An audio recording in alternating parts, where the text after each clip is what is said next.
Hello दोस्तों, स्वागत है आपके अपने YouTube चैनल प्रेप एग्जाम में।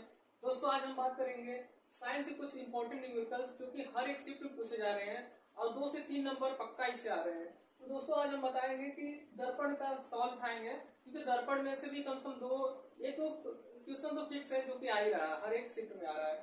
तो देखेंगे दर्पण, और दर्पण के क्वेश्चन को समझने से पहले हमको उसके चिन्ह परिपाटी को समझना बड़ा जरूरी होता है, क्योंकि जब हम चिन्ह परिपाटी नहीं समझेंगे उसके कि कैसे क्या होता है, कौन सा प्लस होता है, कब माइनस होता है, तब तो हम सॉल्व कर ही नहीं सकते हैं, क्योंकि इसी पे है सब डिपेंड होता है। और इसमें गलती हो गई तो सवाल गलत हो जाएगा। तो सबसे पहले हम देखेंगे, जहाँ जैसे कि हम जानते हैं कि यह अगर दिया रहता है तो क्या होता है, फोकस दूरी होती है।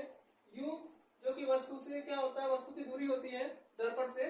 और भी क्या है, दर्पण से प्रतिबिंब की दूरी होती है। इतना तो हम सबको पता है। अच्छा, बात करेंगे सबसे पहले अवतल दर्पण की। तो अवतल दर्पण का फिगर हम जानते हैं किस तरह से बना होता है, और बीच में से यह मुख्य अक्ष गया है। अब इसके हम जब भी और एफ यू भी की बात करते हैं तो हमें कंफ्यूजन होता है बार बार कि क्या होगा, कब कैसे प्लस हो जाता है, कब माइनस हो जाता है। तो इसको आज हम समझेंगे। तो सबसे पहले समझेंगे फोकस दूरी क्या होता है। फोकस दूरी माइनस होता है। क्यों होता है? क्योंकि जब भी बनता है प्रतिबिंब, फोकस इधर ही रहता है, इसका किस साइड, बाएं साइड रहता है, इसलिए क्या होता है कि ये फोकस यहाँ क्या होता है, माइनस होता है। यू यू जो होता है क्या है, वस्तु की दूरी। तो वस्तु हमेशा क्या रखा जाता है, बाएं साइड रखा जाता है, इसलिए यू बराबर क्या होता है, माइनस होता है। कहने मतलब दर्पण के इस साइड जितनी भी चीजें होती है वो माइनस में होती है, दर्पण की उस साइड जितनी भी चीजें होती है वो प्लस में होती है। तो ये माइनस हो गया, फोकस दूरी भी क्या हो गया, माइनस में हो गया, यू भी हो गया माइनस में।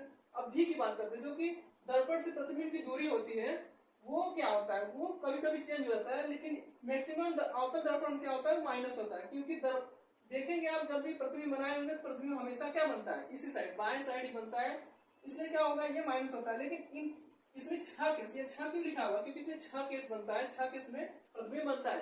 तो 5 केस में तो ये माइनस होता है, लेकिन जो 6वां केस होता है इसमें ये प्लस हो जाता है। वो सवाल पे डिपेंड करेगा। जब सवाल में प्रतिबिंब इस साइड बनने लगेगा, मतलब दर्पण के दाएं साइड बनने लगेगा, तो वहां पर हम क्या करेंगे, बी को प्लस ले लेंगे, अन्यथा हम मैक्सिमम क्या करते हैं, माइनस ही लेते हैं। तो इसमें ये, इसमें कोई कंफ्यूजन वाली बात नहीं है। हाँ, कब प्लस होगा, जब दर्पण के उस साइड मतलब दाएं साइड बनने लगेगा, तब यह प्लस होगा। अच्छा, उत्तर दर्पण की बात करते हैं।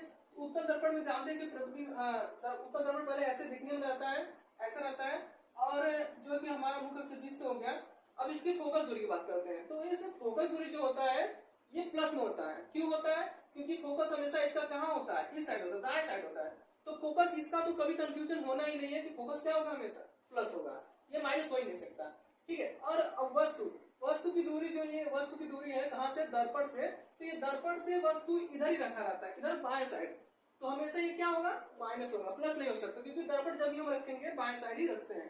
अच्छा, ये मैंने स्टार बी पे इसमें भी लगाया था, इसमें भी लगाया था। तो अब इसमें लगाने का मतलब यह भी है कि इसमें भी चेंजेस आ जाते हैं। ये जो प्रतिबिंब की दूरी है दर्पण से, ये चेंज होता है। कब होता है? इसमें 2 केस है। पहले केस में तो प्रतिबिंब हमारा इसी साइड बनता है, तब तो ये माइनस होगा। दूसरे केस में क्या होता है, जब प्रतिबिंब हमारा इस साइड बनने लगेगा तो ये प्लस हो जाता है। तो इसमें ध्यान देने वाली बात है, ये थोड़ा याद रखने वाली चीज है कि आखिर में प्रतिबिंब बन कहाँ रहा है। प्रतिबिंब अगर इसी साइड बन रहा है, दर्पण के पहले आगे ही बन रहा है, तो क्या होगा कि वो माइनस होगा। और दर्पण को उस साइड बन रहा है, दाएं साइड बन रहा है, तो माइनस होगा। तो ये सवाल पर डिपेंड करेगा, जैसा सवाल बोलेगा वैसा आपको करना होगा। अब ये तो हम दर्पण के जो चीजें क्या है, चिन्ह परिपाटी को समझ लेते दोनों को। अब ठीक है, तब आगे चलेंगे, हम देखेंगे इसी पर डिपेंडेंट एक मैंने एग्जांपल लिया, क्वेश्चन लिया है, इसको सॉल्व करेंगे और देखेंगे कि कैसे होता है।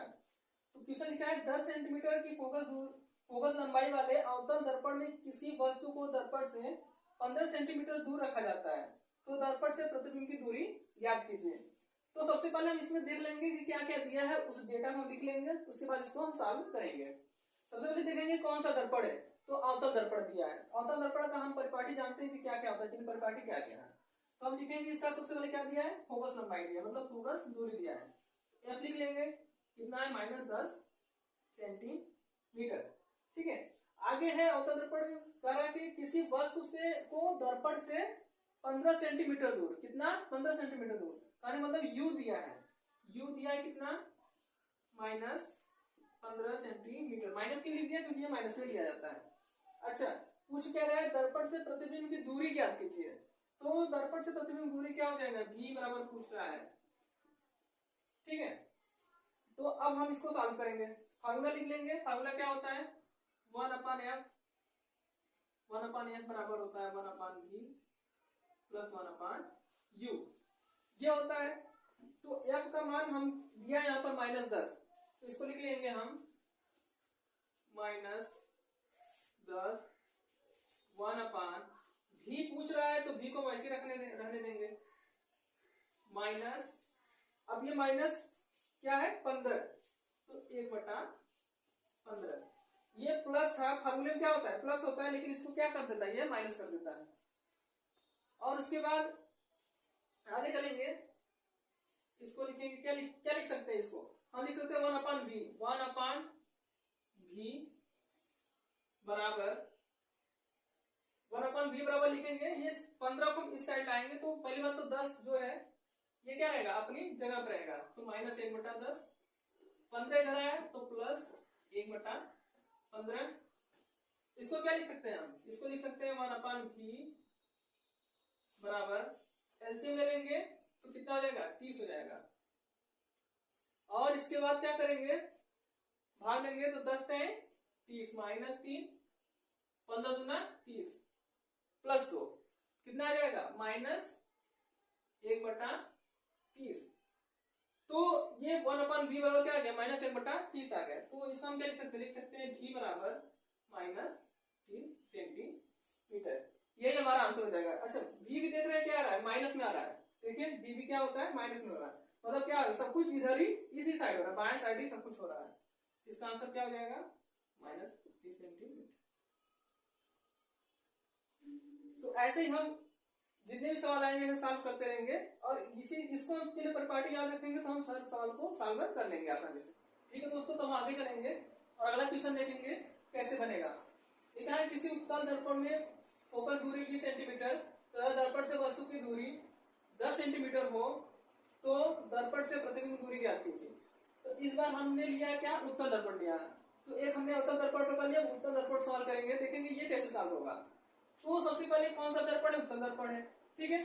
फोकस दूरी कितनी है 20 सेंटीमीटर, फोकस दूरी एफ का मान दिया कितना 20 सेंटीमीटर। फोकस दूरी कैसा है चिन्ह प्लस में है, देख लेंगे उत्तल दर्पण में क्या होता है प्लस होता है, तो ये प्लस में ही रहेगा 20 सेंटीमीटर। आगे दिया है दर्पण से वस्तु की दूरी, दर्पण से वस्तु की दूरी मतलब u का मान कितना दिया है 10, तो इसको लिख देंगे -10 सेंटीमीटर।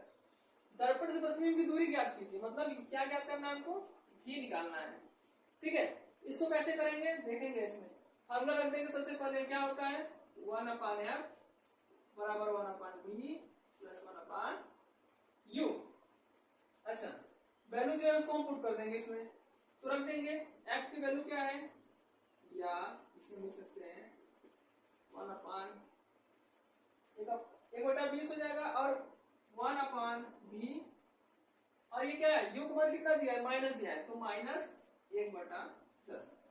ठीक है। इसको और क्या कर सकते हैं, v को यहीं रहने देते हैं और 10 को इधर ला देते हैं, ठीक। इसको हम क्या लिख सकते हैं 1/20, इधर 10 को लाएंगे तो प्लस 1/10, माइनस से इधर आके प्लस हो गया, और ये क्या हो जाएगा 1/b।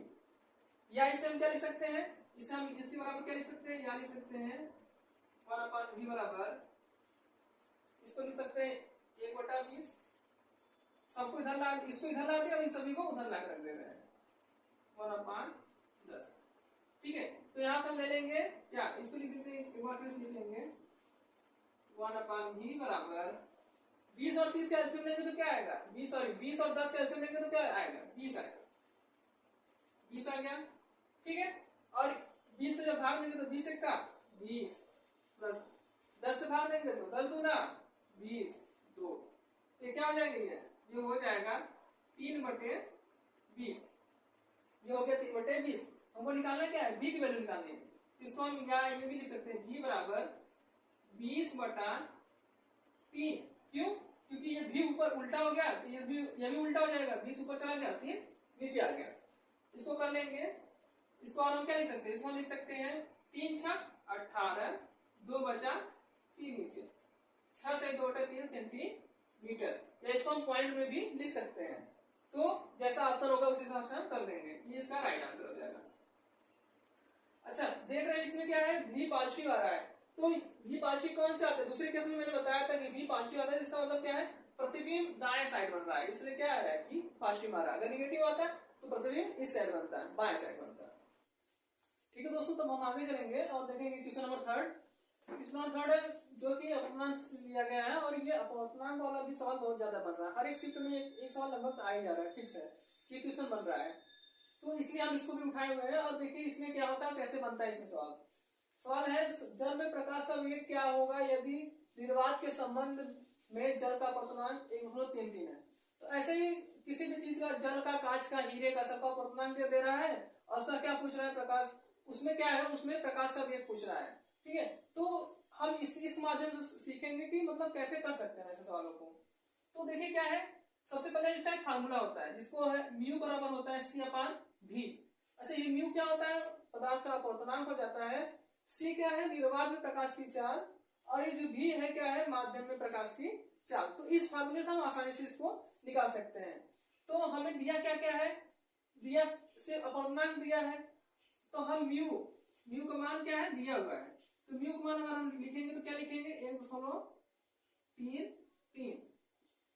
सी, अब सी क्या होता है, सी तो कहीं दिया नहीं है, तो सी हमको याद होना चाहिए कि 3 × 10⁸ होता है। जो प्रकाश की चाल होता है निर्वात में क्या होता है, 3 × 10⁸, ये हमें याद होना चाहिए, मीटर प्रति सेकंड। ठीक है, और क्या है, माध्यम में प्रकाश की चाल, वही तो हमसे पूछ रहा है, क्या पूछ रहा है, भी पूछ रहा है, तो भी लिख देते हैं।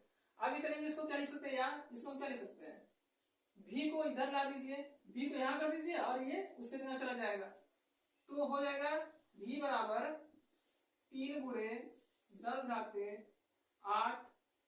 1.33। अब इसमें हम कैलकुलेशन के बारे में सोचेंगे, अरे कैलकुलेशन करें तो कैसे करें। तो 1.33 हमको पता होना चाहिए कि 4/3 होता है। क्या होता है, 4/3 होता है। तो इसको हम लिख देंगे 4/3। ठीक है, अब इसको हम आगे कैसे करेंगे, ये 3 ऊपर चला जाएगा, तो 3 ऊपर चला जाएगा तो क्या हो जाएगा, 3 × 9 × 10⁸/4। ठीक है, अब उसको हम कैसे सॉल्व करेंगे, तो भी बराबर लिख लेंगे फिर से। अब 9 में हम अगर 4 जगह भाग देते हैं तो क्या होगा, 4 दूनी 8, 4 दूनी 8 करेंगे, भाग दे लेंगे तो आप देखेंगे कि आएगा 2.25, क्योंकि 4 दूनी 8 करेंगे, पॉइंट लगाएंगे 10 बनेगा, 4 दूनी 8 करेंगे, फिर 2 बचेगा तो 0 हो जाएगा, तो 20, तो 4 × 5 = 20, भाग दे लेंगे, देख लेंगे यही आएगा। तो आएगा क्या, और 10⁸ भी बचा है, तो ये भी बराबर क्या होगा, 2.25 × 10⁸ मीटर पर सेकेंड। ये हमारा क्या हो जाएगा, आंसर हो जाएगा। बस ऐसी सिंपल सा होता है। तो ऐसे बस हमको बदल के अपवर्तनांक दे देगा, कभी हीरे दे देगा, तो अभी जल कर दिया है, कभी कांच कर दे देगा, तो ऐसे बदल के देता है, हमको ऐसे निकाल लेना है। कहने मतलब 3 चीजें, ये फार्मूले में 3 चीजें होती है, 2 देगा और 1 पूछेगा, तो आपको ऐसे आसानी से निकाल लेना है। अच्छा, क्वेश्चन नंबर 4 में चलेंगे, तो ये हम लिए हैं संवेग से। देखिए इसमें है, ये भी क्वेश्चन बना था शिफ्ट में, तो हमने इसको भी लिया है। 2 पिंडों के द्रव्यमान 5 के अनुपात में है। ठीक है, 2 पिंडों के द्रव्यमान 5:6 के अनुपात में है, और उनके वेगों का अनुपात 3:2 है, तो उनके संवेगों का अनुपात ज्ञात कीजिए। ठीक है, तो इसको हम कैसे निकालेंगे, तो इसके लिए हमें फार्मूला याद होना चाहिए कि संवेग बराबर क्या होता है, संवेग बराबर क्या होता है, द्रव्यमान गुणे वेग। इसको हम क्या लिख सकते हैं, m × v। तो हमको यहाँ 2 m दिया है और 2 v दिया है, क्योंकि 2 चीजों की बात कर, 2 पिंडों की बात हुई है। तो हमारे यहाँ से जाएगा m1 बराबर 5 और m2 बराबर 6, और क्या है, वेग दिया है ये 3, तो m1 बराबर v1 बराबर 3 और v2 बराबर क्या हो जाएगा 2। तो ठीक है, हमने वैल्यू रख दिया, m1 क्या है और m2 क्या है, v1 क्या है, v2 क्या है, हमने वैल्यू निकाल लिया। अब इसके बाद हम क्या करेंगे, इसी वाले फार्मूले में रखेंगे। इसके लिए हम क्या कर लेंगे, अनुपात पूछा है तो अनुपात बना लेंगे। हम क्या बनाएंगे, ये बन जाएगा m1 v1 अनुपात m2 v2। ठीक है, तो रख देंगे m1 v1 गुणा कर देंगे, m1 v1 में गुणा करेंगे तो क्या हो जाएगा 5 टाइम 15, m2 v2 गुणा करेंगे तो 6 दूनी 12। ये अनुपात आया। अगर इसमें हम देखेंगे कि कट रहा है तो उसको हम काट भी लेंगे, तो इसको और भी छोटा कर सकते हैं। 3 से कट कर देंगे तो 3 से भाग देंगे तो 3 5 15, और 12 में देंगे जब 3 से 3 3 चौका 12, तो हमारा क्या अनुपात आ गया 5:4। ये किसका अनुपात हो गया? संवेग का अनुपात हो गया, क्योंकि द्रव्यमान गुणे वेग करके हमने दोनों निकाल लिया। दोनों का अनुपात निकालने क्या है 5:4 है। ये हमारा राइट आंसर हो जाएगा। तो इस तरह से अगर संवेग का सवाल पूछना है तो आप इस तरह से आसानी से सॉल्व कर सकते हैं। इसके लिए हमें क्या होना चाहिए? फार्मूला याद होना चाहिए। ठीक है दोस्तों, फिर हम आगे चलेंगे और अगला देखेंगे क्वेश्चन नंबर 5। और ये प्रतिरोध से लिया गया क्वेश्चन है, जो कि ये भी शिफ्ट में आ रहे हैं सवाल, तो इसको भी हम सोच ले लेते हैं और इसको भी आप अच्छे समझ लीजिए। बहुत ही सिंपल सवाल होता है और आसानी से आप कर सकते हैं इसको। देखिए इसमें क्या है कि ऐसे दिया रहेगा और फिर पूछ लेगा कितना प्रतिरोध टोटल आएगा। तो देखिए पहले ये दोनों प्रतिरोध है, किसमें है? ये समांतर में है, और ये क्या है? श्रेणी में है। तो सबसे पहले हम क्या करेंगे? इसको जोड़ देंगे। जोड़ेंगे तो क्या हो जाएगा? श्रेणी बन जाएगा। श्रेणी के लिए अलग फार्मूला होता है और समांतर के लिए अलग फार्मूला होता है। सबसे पहले इसको समांतर में जोड़ देंगे। समांतर में जोड़ने के लिए फार्मूला होता है 1/r, और जितने प्रतिरोध दिए हैं, कितने दिए हैं? मान लीजिए यहाँ पर 2 दिया है, तो इसको मान लीजिए 1/r1 और 1 + 1/r2। ठीक है, अब यहाँ पर निकालेंगे तो 1/r कर देंगे। r1 कितना है? 4 है, 4 रख देंगे। r2 भी कितना है? वो भी 4 है, तो 4 रख लेंगे। ठीक है, इसको जोड़ देंगे। जोड़ने के बाद आएगा 1/r, 1 1 2 2/4। यहाँ से r की वैल्यू निकालेंगे। अब r की वैल्यू निकालेंगे तो कितना आ जाएगा? r बराबर हो जाएगा, ये उल्टा हो जाएगा, क्योंकि ये उल्टा हो रहा है, ये भी उल्टा हो जाएगा। 4/2, ये क्या हो जाएगा? 2 ओम, या फिर इसको हम ऐसे भी बना सकते हैं। ठीक है, अब क्या है? अब ये फिगर जब हम जोड़ दिए कितना आ गया? 2 ओम आ गया। तो फिगर कैसे हो जाएगा? फिगर इस टाइप का हो जाएगा। यहाँ पर ए पॉइंट और फिगर